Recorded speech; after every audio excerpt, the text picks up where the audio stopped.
আসসালামু আলাইকুম। আমি নীলা আপনাদের সবাইকে ওয়েলকাম করছি নতুন আরেকটা রান্নার ভিডিওতে। আর আজকে রান্না করব, আপনারা দেখেই বুঝতে পেরেছেন এটা কি। এটা হচ্ছে সয়াবিন। তো সয়াবিনটা আমি কড়াইয়ে পানি দিয়ে সিদ্ধ করতে দিয়ে দিলাম। আর আজকে আমি তৈরি করব সয়াবিনের কাবাব। তো পুরো ভিডিওটা দেখবেন, আশা করি ভালো লাগবে। তো সয়াবিনটা ভালোভাবে সিদ্ধ হয়ে গেছে। ঠান্ডা হয়ে গেলে আমি হাত দিয়ে পানিটাকে ভালো করে ঝরিয়ে নিয়ে একটা পাত্রে রাখবো। আর সয়াবিনটা ভালো করে কিন্তু সিদ্ধ করে নিতে হবে। তো একে একে আমি সয়াবিনের পানিগুলো সব ঝরিয়ে নিলাম। নিয়ে এখন আমি এটাকে ব্লেন্ডারে ব্লেন্ড করে নিব। তো আপনারা বিকালে নাস্তায় এরকম সয়াবিন দিয়ে কাবাব বানিয়ে দিতে পারেন, অথবা বাসায় গেস্ট আসতে বানিয়ে দিতে পারেন, বা এমনি এমনি আপনারা কিন্তু খেতে পারেন। যে কোনো সময় কোনো অকেশন লাগে না খাওয়ার জন্য। তো সয়াবিনটা খুব ভালো করে পেস্ট করে নিলাম ব্লেন্ডারে। এখন আমি এখানে একে একে দিয়ে দিব আদা বাটা, জিরা বাটা, রসুন বাটা, শুকনো মরিচের গুঁড়ো, তারপরে হচ্ছে পেঁয়াজ এবং কাঁচামরিচটা আমি ব্লেন্ডারে ব্লেন্ড করে নিব, একটু ধনিয়া গুঁড়ো, এবং দিয়ে দিব একটু শুকনো মরিচের গুঁড়ো। তো একে একে আমি কিন্তু মশলা সব দিয়ে দিচ্ছি, স্বাদ মতো লবণ, হলুদ সব দিয়ে দিলাম। এই যে দেখেন, কাঁচামরিচ এবং পেঁয়াজটাকেও আমি ব্লেন্ড করে নিয়েছি। আর একটা পাতিলেবু আমি কেটে নিয়েছি, ওটার রসটা দিয়ে দিব। তো স্বাদ মতো লবণ এবং হলুদটাও দিয়ে দিতে হবে, সাথে একটু মরিচের গুঁড়াও দিয়ে দিবেন।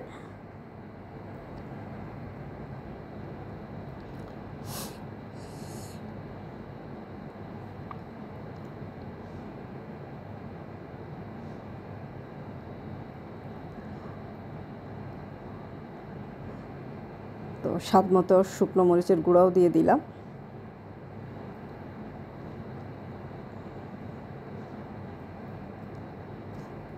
যে একটু শুকনো মরিচের গুঁড়া দিয়ে দিচ্ছি। এই শুকনো মরিচ না, এটা হচ্ছে গরম মশলা গুঁড়ো।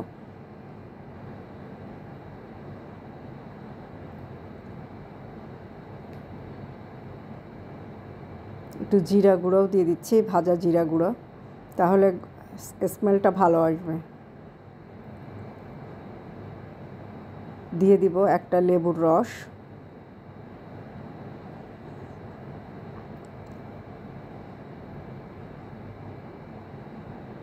আপনারা লেবুর রসের পরিবর্তে অল্প একটু টক দইও দিতে পারেন।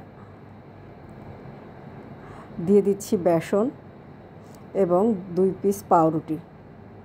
পাউরুটিটা হাত দিয়েই আমি মাখিয়ে নেব। তো এখন সবগুলো একসাথে ভালো করে মিক্সিং করব। খুব সুন্দর করে মিক্সড করে এটা কড়াইয়ে তেল দিয়ে একে একে কাবাব আকারে ভেজে নিব। খেতে কিন্তু ভালোই লাগবে। আর বৃষ্টির দিনে এ ধরনের মুখরোচক খাবার কিন্তু খুবই ভালো লাগে। যদিও এখন বৃষ্টি না, তারপরেও বৃষ্টির দিনে আপনারা এরকম খাবার তৈরি করে খেতে পারেন। বাচ্চাদের একটু সস টস দিয়ে দিতে পারেন, ভালো লাগবে খেতে। তাছাড়া আলু দিয়ে এরকম করে বড়া তৈরি করেও রান্না করতে পারেন। তো সব সুন্দরভাবে মিশানো হয়ে গেছে। এখন আমি চুলায় কড়াই দিয়ে এটাকে সুন্দর করে ভাজা করে নেব। তো রান্নাটা একটু অন্যরকম করে ভিন্ন কিছু রান্না করলে খেতে কিন্তু খারাপ লাগে না। সবসময় অ্যাজ ইউজুয়াল খাওয়ার চেয়ে একটু ভিন্ন রকম করে রান্না করে খেলে ভালোই লাগবে। আর এই ভিন্ন রকম রান্নায় কিন্তু আমি একদম ওস্তাদ। রেগুলার রান্নার চেয়ে আমি ভিন্ন রকম রান্না করতে বেশি পছন্দ করি। তো একে একে এটা আমি বড়া আকৃতি বা কাবাব আকৃতি, যেটাই বলেন না কেন, সয়াবিনের বড়া বা সয়াবিনের কাবাব, তো আমি একে একে সবগুলো ভেজে নিব। নিয়ে গরম ভাত আজকে পরিবেশন করব, ভাতের সাথে ডাল আছে, আর এরকম কাবাব ভাজা খেতে কিন্তু ভালোই লাগবে। তো তৈরির প্রসেসটা খুব সহজ, খুব বেশি কঠিন না। আপনারা একবার হলেও বাসায় ট্রাই করে দেখতে পারেন, খেতে ভালোই লাগবে। আর আমার ভিডিওটা আপনাদের কেমন লাগে জানাবেন। আমার তো সবই উল্টাপাল্টা রান্না করা। তো এই উল্টাপাল্টা রান্না দেখে কে কখনও ট্রাই করেছেন কি না সেটাও একটু আমাকে জানাবেন। আর একবার হলেও সয়াবিনের কাবাব করে খেয়ে দেখবেন, বা সয়াবিনের বড়া, খেতে কিন্তু ভালোই লাগবে। চাইলে আপনারা এটার ভিতরে একটু মুরগির মাংসও দিতে পারেন, মুরগির বুকের মাংস বা যে কোনো মাংস একটু পেস্ট করে দিতে পারেন। তবে শুধু সয়াবিনের কাবাবও খেতে অনেক টেস্টি লাগে। সস দিয়ে খেতে খুব ভালো লাগবে। বাসায় গেস্ট আসলে একটু বানিয়ে দিতে পারেন, অথবা নিজেদের জন্য বা বাচ্চার জন্য।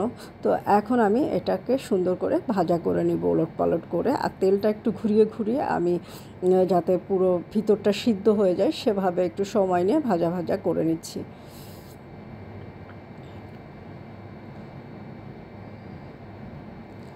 তো মোটামুটি রেডি হয়ে গেল আমার কাবাব।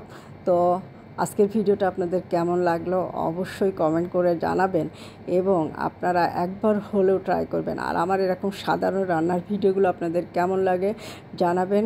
আর আমার পেজটা যারা এখনও ফলো করেনি, যারা আমার ইউটিউব চ্যানেলটা এখনও সাবস্ক্রাইব করেনি, তারা কিন্তু ঝটপট করে সাবস্ক্রাইব করে নেবেন।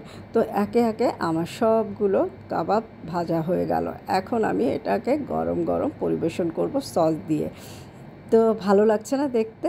অনেক টেস্টি হবে খেতে কিন্তু। আর মশলাপাতি সব কিছু দিয়েছি, সব কিছু একদম সুন্দর করে মিশিয়ে নিয়েছি, যার জন্য। আর সয়াবিনটা নর্মালি কিন্তু আমরা অনেকেই খাই না, বা কিভাবে খেতে হয় জানি না।